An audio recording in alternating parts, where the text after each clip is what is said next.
Dis nou die ding, Jakobus 1 vers 2, my vriende, daar gebeur allerhande slegte goed met julle wat julle toets. Wees baie bly wanneer dit gebeur. Slegte dinge, wees baie bly. Omdat julle weet dat hierdie toetse van geloof julle vasbyt leer. En die vasbyt moet einduit volgehou word, sodat julle tot volle geestelike rypheid kan kom. Sodat julle volmaak kan word, sonder om in enige opsig tekort te skiet. Hoe kom jy by die volmaaktheid? Hoe kom jy by 'n plek waar jy nie tekort skiet nie? Jy het moeilikheid. Dis nie 'n ander plan nie. Vasbyt bring volmaaktheid. In enige area, in enige ding wat jy wil doen, daar is geen plaasvervanger vir ervaring nie.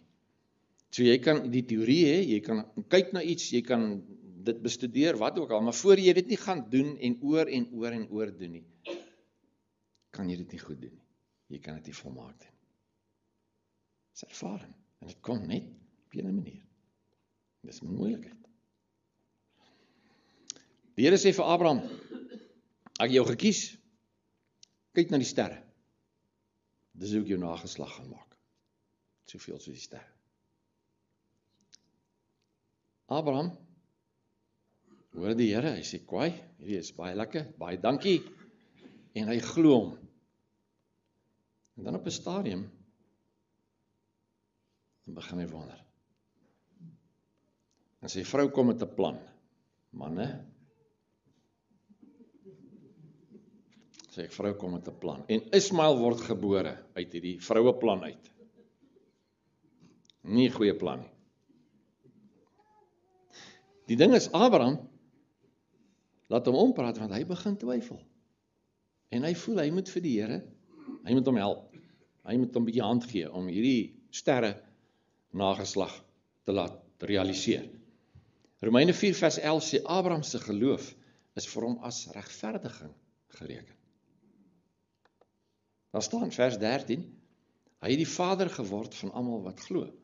Abraham is die vader van gelowiges.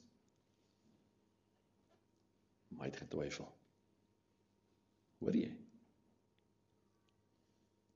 Hier sit 'n klomp van ons vanoggend. En jy het goed wat jy voorbid, jy het goed wat jy vra, jy het goed waarvoor jy staan, jy het goed wat jy gedink het, of gevoel het, of ervaar het, jy kry van die Here woord, en dit het nog nie gebeur nie.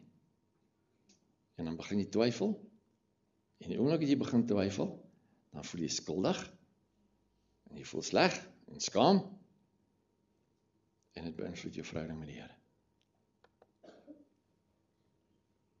Wat van Hagar en Ismael? Van Abraham, die vader van die gelowiges. Ek gee vir julle 'n ander voorbeeld, Johannes 1 vers 32. Verder het Johannes getuig, Johannes die Doper, hy sê, ek het duidelik die Gees soos 'n duif uit die hemel sien kom, en hy het op hom gebly. Hier sê hy dit. Hy doop Jesus, en hy sien hierdie duif kom, en hy sê, hierdie is dit. Vers 34 sê hy, ek het dit self gesien, en daarom getuig ek. Hy is die Seun van God. Johannes die Doper sê, hy is die Seun van God. En dan, eentjie verder aan, lees ons, dat hy gevang word, hy word in die tronk gegooi. Dinge gaan nie goed nie, hy is onder druk, dis moeilik, dis slegte tye, dis hard. En wat gebeur? Hy begin twyfel. Soveel so, in Lukas 7 vers 18, hy laat toe 2 van sy volgelinge roep en stuur hulle na die Here toe om te vra, is u die een wat sou kom, of moet ons 'n ander een verwag? Hy twyfel. Hy is die een wat nou gesê het, hier is hy. Ek verklaar aan julle, hy is die Seun van God. En nou eind aan verder aan in sy lewe, met moeilikheid, twyfel hy. Johannes die Doper. Jesus self praat van hom. Hy sê in Lukas 7 vers 28, ek sê vir julle, onder die mense op aarde is niemand groter, gebore wat groter as Johannes is nie. En tog, Johannes het getwyfel. Abraham het getwyfel. Moeilike tye. So as jy in sekere areas skielik hier begin wonder, ja, maar het die Here my gehoor? Gaan hy ooit hierdie ding verander? Wat gaan gebeur? Beteken nie jy het jou geloof verloor nie. Beteken jy is mens. En dit beteken as moeilike tye. Sagaria en Elisabeth. Nou, ons weet nie vreeslik baie van hulle af nie. Dit wat ons weet, is baie goed. Lukas 1 vers 6, hulle was albei regverdig in die oë van God, het onberispelik volgens al die gebooie en voorskrifte van die Here geleef. Wat 'n getuigskrif is dit? Hulle het onberispelik geleef, al die gebooie nagekom, hulle was regverdig in God se oë. Dis fantasties. En Sagaria bid, want Elisabeth is onvrugbaar. En hy bid, Here asseblief, ek wil 'n kind hê. Asseblief, ek wil 'n kind hê. Niks gebeur nie. Niks gebeur nie. En hy bid, en niks gebeur nie. En hy hou aan bid, en niks gebeur nie. Vers 7, hulle het nie kinders gehad nie, omdat Elisabeth onvrugbaar was. Hulle albei was ook al baie oud. So as jy bid oor 'n ding, en dit gebeur nie, en die omstandighede begin vir jou sê, luister, hierdie ding kan nie meer gebeur nie. Sy kan nie meer swanger word nie, sy is te oud, jy is te oud.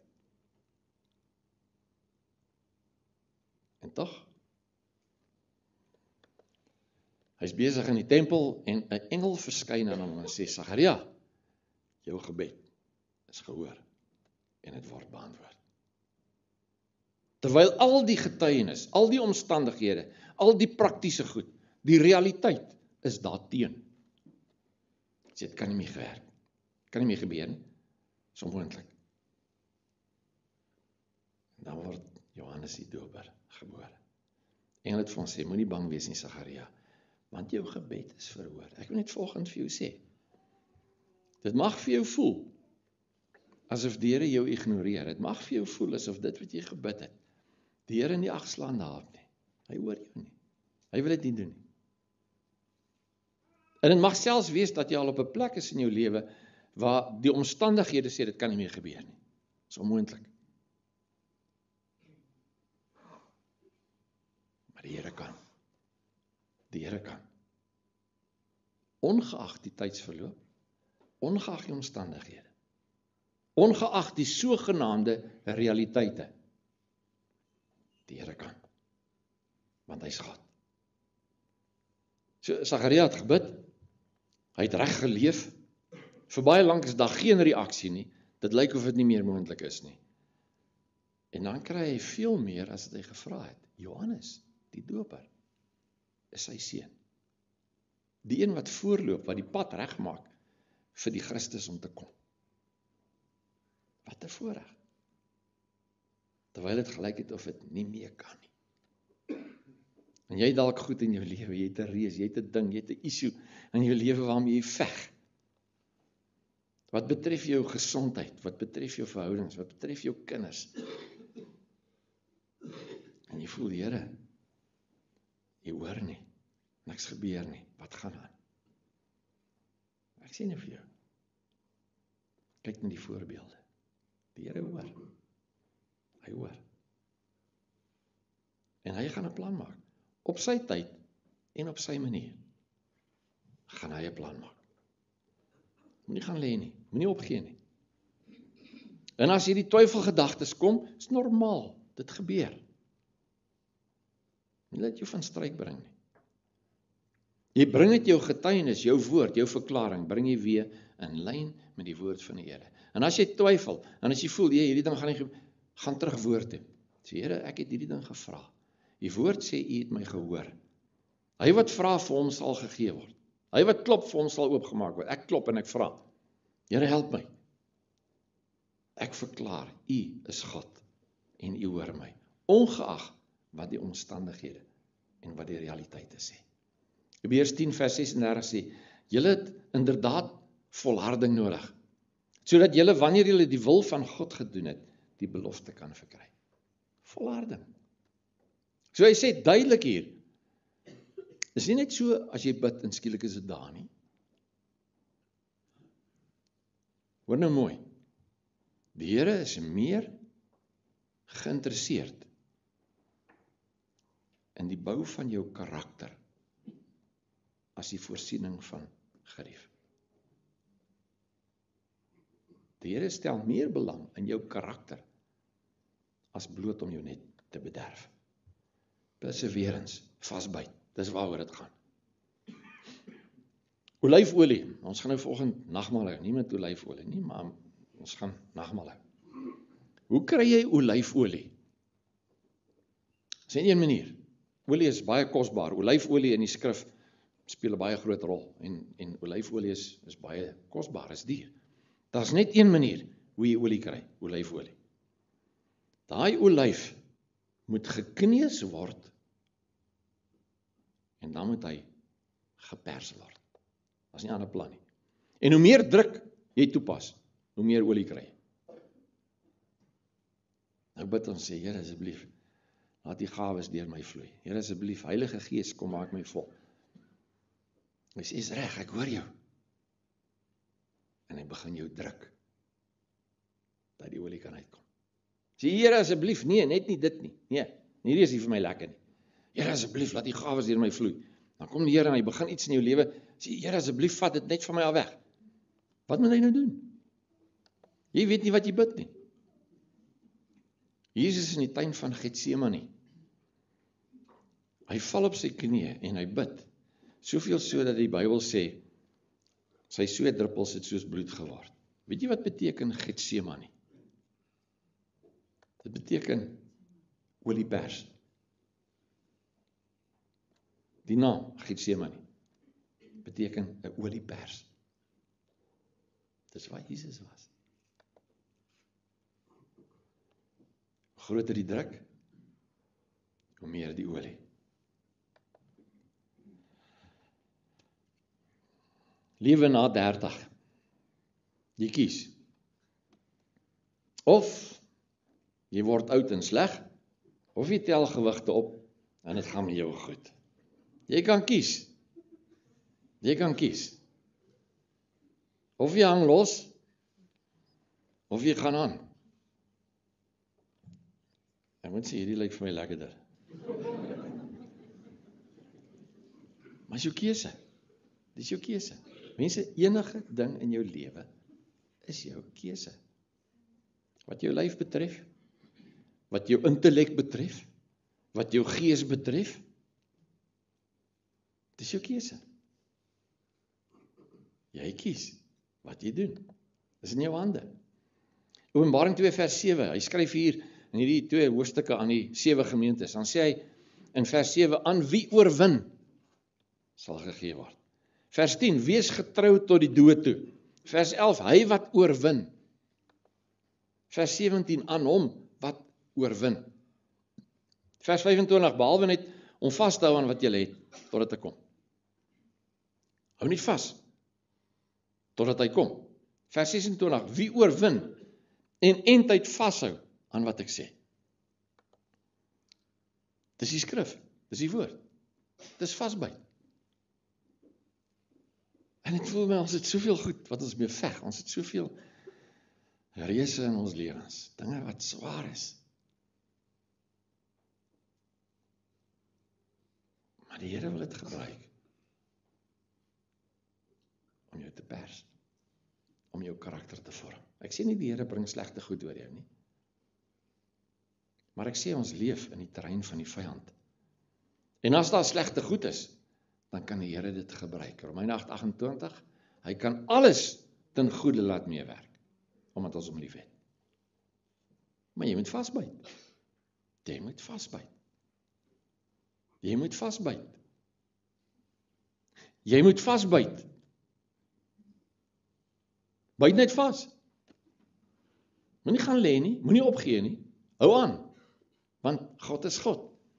If you're going through hell, keep going. Why should you stop in hell? Hou net aan. Byt vas. Moenie opgee nie. En as jy twyfel kom, en as jy voel, Here het my vergeet, en al daai goede wat normaal is aan mense, kom oor dit, En gaan aan. Byt vas. Die Here het jou gehoor. Hy het jou nie geïgnoreer nie. Hy weet wat hy doen. Hy sal jou nie los nie. Want hy is God. Ons kan baie maklik onsself jammer kry. En ons kan maklik voel, weet jy, alles is teen my, en die wêreld is teen my, en dinge is sleg, en moenie dit jou lewe definieer nie. Jy kies wat in jou lewe aangaan. Dis in jou hande. Ek sê nie die sleg is lekker nie. Sleg is sleg. Sleg is sleg. Maar dit hang af wat jou keuse is, wat jy daarmee maak. Die Here sê, niks sal oor jou kom, wat bo jou krag is nie. Hy sal jou help. Hy sal saam met die moeilikheid vir jou uitkoms gee. 1 Korintiërs 10:13. Want hy is God, en hy is lief vir jou, en hy is besig met jou. Maar byt net vas. Mense, hou vas. Lukas 8:15, die saad wat in die vrugbare grond val, is daardie mense wat die woord met 'n goeie en opregte hart hoor, daaraan vashou, en hoor nou, met volharding vrug dra. Vasbyt. Vrug dra. Dis nie 'n ander plan nie. Byt vas. Staan vas. Moenie gaan lê nie. Moenie opgee nie. Moenie wanhoopig geraak nie. Moenie mismoedig wees nie. God is God, en hy is lief vir jou, en hy sal jou nie los nie. Want hy het vir jou beloftes gegee. Hy het vir jou gesterf, omdat jy vir hom kosbaar is. Vasbyt bring vrug. Kom nie sonder dit nie. Dis in jou hande. So ek wil volgende vir jou sê, aanbid in die rooi. As dinge als groen is dit maklik. Is maklik, as alles regloop en die dinge is mooi en die batterye werk en die karre vat en die ding ry en daar's diesel in en alles is net, dis maklik om ons sê, ja, Here, jy is goed. Dankie, jy is 'n goeie Vader. Maar as dit in die rooi ingedruk word, as die dinge hard raak, as dit taai raak, as jy voel, ek is moeg, ek is klaar, ek is op, ek is gedaan, ek hou nie hiervan nie, om dan jou hande op te steek en sê, Here, ek kan bid U.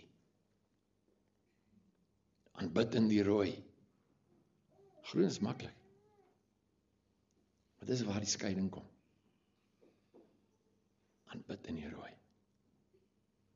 Aanbid as die littekens daar is. As die wonde oopgaap. Sê, Here, U is God. U is God. En ek weet U sal my nie los nie. En al verstaan ek nie. Al voel ek so Sagaria wat al oud is. Ek weet U hoor my en Johannes is op pad. Al voel ek soos Abraham. En my vrou is oud en gedaan. Ek weet, U het 'n plan. U het 'n plan. Isak kom. Moenie opgee nie. Moenie gaan lê nie. Moenie klaarmaak nie. Twyfel gebeur. Dis normaal. Twyfel gebeur. Almal van ons het tye wat ons twyfel. Maar dan gaan jy terug woord toe. Jy gaan terug wat die Here sê. En jy bou nie op jou ervaring nie, jy bou op die woord. Twyfel gebeur. Jou kop sê dis verby. Jou kop voel om op te gee. Jy voel net, dis klaar, ek kan nie meer nie, ek is op, ek is gedaan, ek is sat, jy sal moeg word. Dis logies, hierdie goed gebeur, want jy is net 'n mens. Jy sal getoets word. Hierdie goed kom. Maar dan, God is steeds God. Ongeag jou ervaring, ongeag jou twyfel, ongeag wat jy voel, God is God. En hy sal altyd God wees. Elke seisoen het 'n einde. Ook die een wat jy nou het. Ding waarmee jy nou veg, dan gaan dit uitkom wat dit verby is. Elke seisoen het 'n einde. Druk bring groei. Moenie fokus op die seer nie, fokus op die groei. Die woord sê Jesus het gefokus op die uiteinde. Dis hoekom hy die kruis kon tegemoet gaan. Hy het nie gekyk na die kruis nie, hy het gekyk na die eindpunt. Dis wat die belangrike is. So as dinge swaar raak, en is seer, en is ongemaklik, en is hard, Sê, Here, hierdie kan nie gebruik in my lewe. Hierdie kan nie gebruik. Wag op hom, vra hom. Want die groei kom en die salwing kom. Moenie met my kom praat oor allerlei goed, as jy nie vir my jou littekens kan wys nie. Moenie kom met mooi praatjies en teorie nie. Wys my jou littekens. Dan kan ek jou glo. Dan is daar salwing. Woord, nie ervaring nie. Soek die woord, vra die woord. Wat sê die Here? Vir jou laaste skrif, Psalm 126 vers 5, sê, die wat met trane saai, sal met jubelkrete maai. Dis die woord. Al loop hy en huil, terwyl hy die saaisak dra, hy sal beslis terugkom met jubelkrete, terwyl hy sy gerwe dra. Mense, dis die realiteit, dis die feite. Dit sal altyd swaar wees. Want ons leef in 'n stuk in 'n wêreld. Maar God kan alles in jou lewe gebruik om jou te laat groei, om jou karakter te vorm, om jou dinge te leer, om jou volwasse te maak as Christen, om uiteindelik jou by 'n plek te bring in sy koninkryk, waar jy kan doen wat hy voorgemaak het. Die Here is besig met jou. Moenie gaan lê nie. Moenie opgee nie. Hy het jou gehoor. Al voel jy hy het jou gehoor. En hy sal jou nie los nie. Omdat hy jou lief het. En omdat hy God is. Kom ons bid.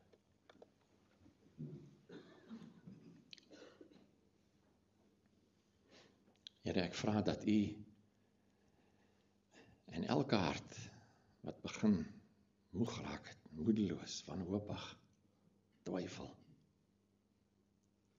dat U 'n nuwe vasberadenheid sal bring, 'n nuwe ywer, 'n nuwe standvastigheid, nuwe hoop. En dankie Here vir die voorbeelde wat U vir ons in die Bybel gee. Ons is ook net mense, net soos hulle. En U het dit vir hulle omgedraai, U sal dit vir ons ook omdraai. Dankie Here, dankie dat U ons hoor. En ons sal net vanoggend sê, Here, ons wil net voor die kerm en kla en moan en groan en te keer. Ons wil sê, Here, U is 'n goeie Vader. Dankie, dankie, dankie, dankie, dankie vir wie U is en vir wat U doen. Dankie dat ons so bevoorreg is. Dankie Here, U bederf ons uitermate, ons lewensgehalte as uit die boonste rakke. Dankie Here. Dankie. U is 'n goeie Vader. Ons kyk na U. Ons stel ons geloof, ons hoop, ons vertroue in U. U sal ons nie los nie. In Jesus naam.